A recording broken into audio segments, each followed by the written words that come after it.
Laughter filled the studio, sharp and careless, the kind that echoes longer than it should. The cameras were rolling, the red live sign glowing, and what was meant to be light banter quickly crossed an invisible line. A panel of hosts joked about accents, rolling their eyes as they exaggerated Filipino English for cheap laughs. The audience chuckled on cue, unaware that millions were watching across continents. In homes from Manila to migrant apartments abroad, Filipinos froze in disbelief. This wasn't just humor, it felt personal. English spoken with a Filipino rhythm, shaped by history, survival, and resilience, was being reduced to a punchline.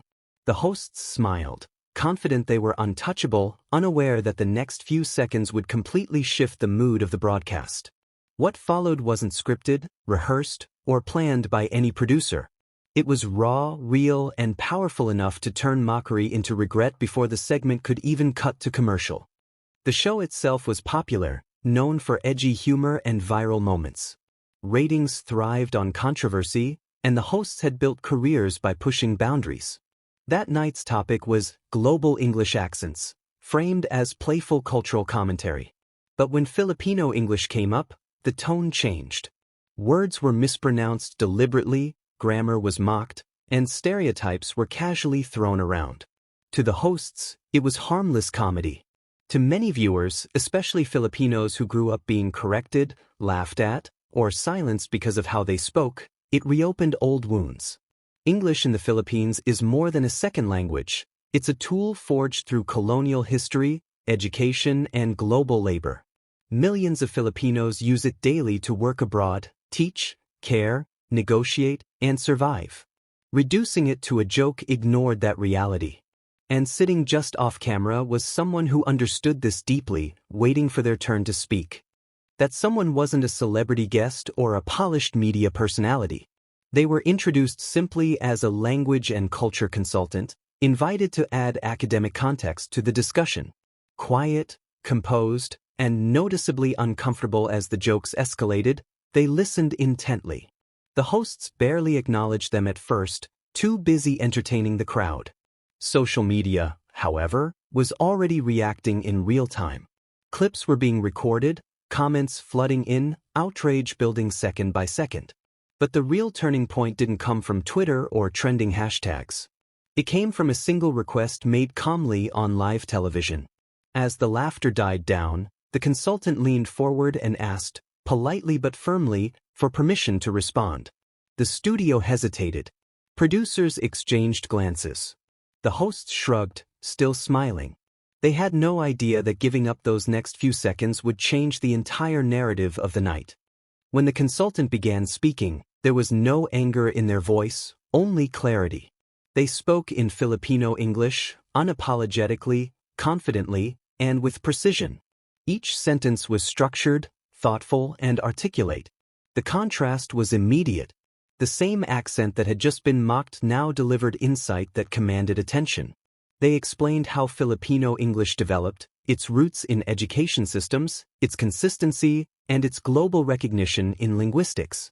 They pointed out that accent is not a measure of intelligence, and that English itself has countless accepted varieties. As they spoke, the studio grew quiet. The audience stopped laughing. Even the host's smiles faded, replaced by unease.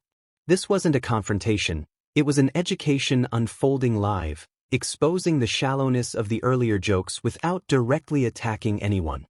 The consultant continued, weaving history with lived experience.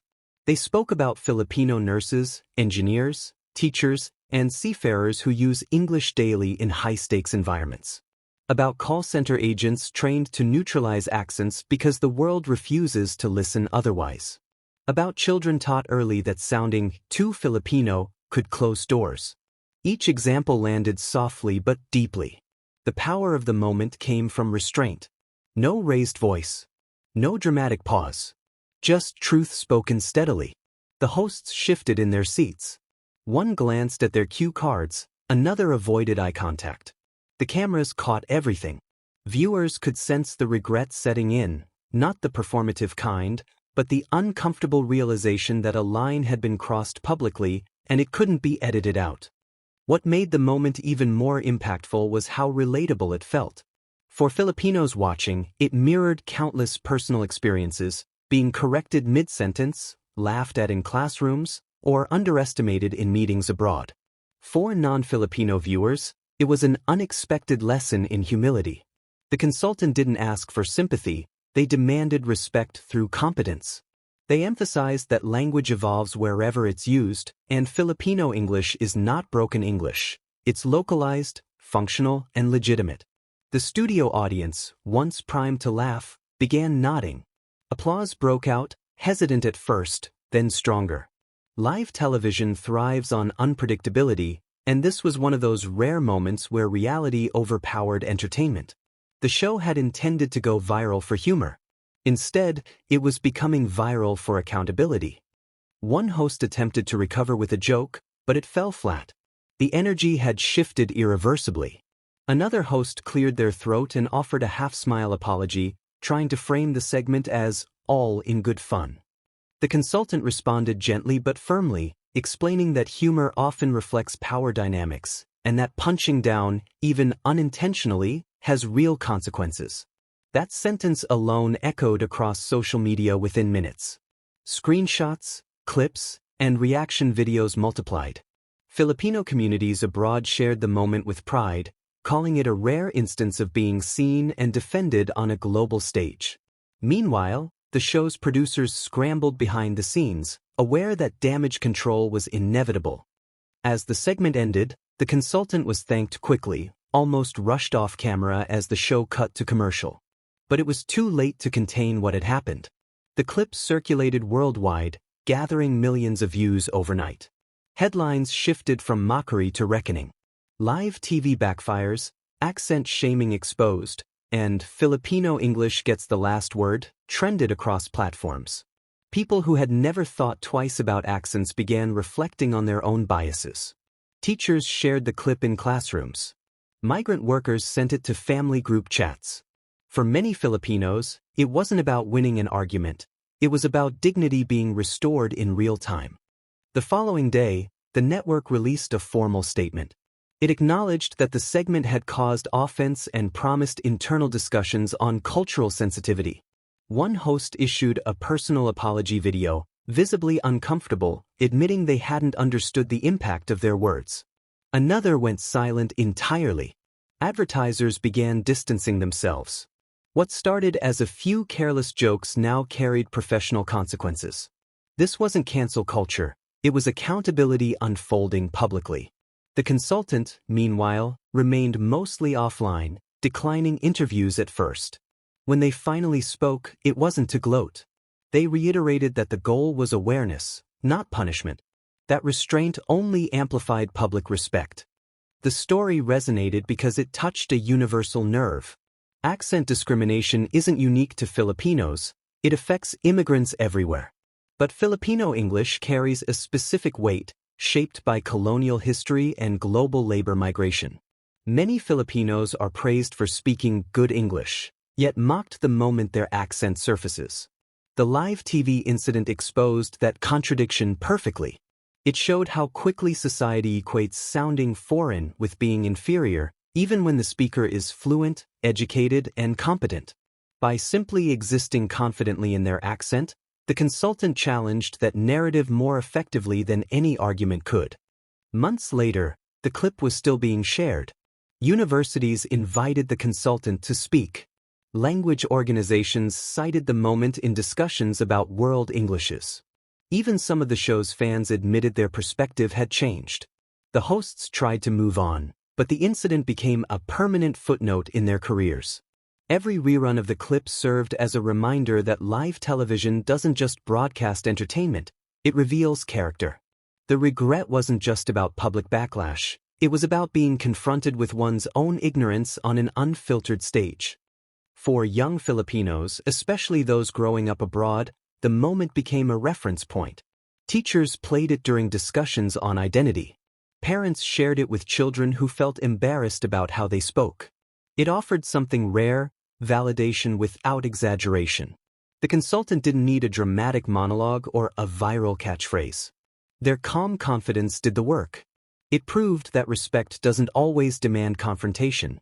Sometimes it emerges when truth is spoken clearly and allowed to stand on its own. The irony was impossible to ignore. A show that prided itself on cleverness had been outmatched by sincerity. The hosts had relied on stereotypes. The consultant relied on substance. That contrast is why the moment endured. It wasn't a shouting match or a scandal fueled by outrage alone. It was a quiet reversal of power, broadcast live, where mockery dissolved into self-awareness. Viewers didn't just witness regret, they understood why it happened. As discussions continued online, linguists weighed in, explaining that Filipino English has standardized features and is recognized globally. This wasn't a fringe opinion, it was academic fact.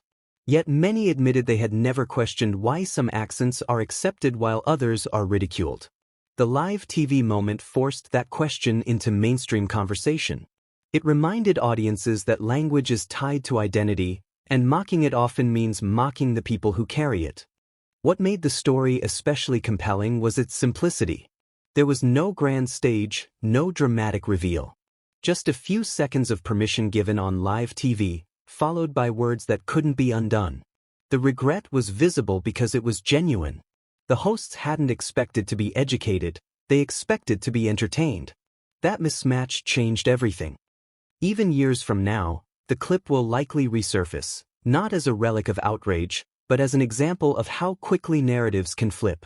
It shows how representation doesn't always come from celebrities or viral stars, but from ordinary experts given an unexpected microphone. The consultant became a symbol, not because they sought attention, but because they spoke when silence would have been easier. For the Filipino diaspora, the moment felt personal. Many saw their own stories reflected in that studio silence. The pauses, the nods, the discomfort, it all mirrored conversations they'd had privately for years. Seeing it acknowledged publicly offered a sense of collective relief. It wasn't about revenge. It was about being heard. The hosts eventually returned to their routines, but something had changed. Jokes became safer, more cautious. Segments were reviewed more carefully. The industry took note. Live TV had once again proven that it's unpredictable, and that underestimating your guests can backfire spectacularly. In retrospect, the most powerful part wasn't the apology or the backlash. It was the moment of realization captured on camera, the exact second when laughter turned into reflection. That transition is rare, and it's why the clip continues to resonate across cultures. The consultant's story didn't end with that broadcast. They continued their work, now with a wider platform, advocating for linguistic respect and cultural awareness. They often reminded audiences that accents tell stories of migration, education, and adaptation. Mocking them erases those stories. For viewers unfamiliar with Filipino history, the moment served as an entry point. People began asking questions, researching, and listening. That curiosity was perhaps the greatest outcome. A joke had failed, but a conversation had begun. The regret the hosts felt wasn't just personal, it was symbolic. It represented a broader societal shift toward recognizing microaggressions that were once normalized. Live TV simply accelerated the reckoning. Every viral moment has a shelf life, but some leave a lasting imprint. This one did because it combined vulnerability, intelligence, and timing. It couldn't have been planned better if it were scripted. In classrooms, offices, and homes, the clips sparked discussions about respect. People reflected on times they laughed along, stayed silent, or dismissed accents as harmless jokes. That introspection is where change begins. The story remains a reminder that confidence in one's identity can dismantle stereotypes faster than anger ever could. The consultant didn't demand respect, they embodied it. Live television exposed the difference between laughing at a culture and listening to it. That distinction became painfully clear in under 5 minutes. For Filipinos everywhere, the moment wasn't about proving fluency. It was about asserting that fluency was never the issue to begin with. The regret captured on those hosts' faces is now part of internet history, frozen in reaction GIFs and clips. But the lesson behind it continues to evolve. What started as mockery ended as education, all because someone chose to speak calmly when given the smallest opening. That choice changed the narrative completely. In the end, the story stands as a powerful reminder: accents are not flaws, and laughter can turn to silence when truth enters the room. On that live broadcast, mockery lost, dignity won, and millions watching learned something they hadn't expected to learn that night.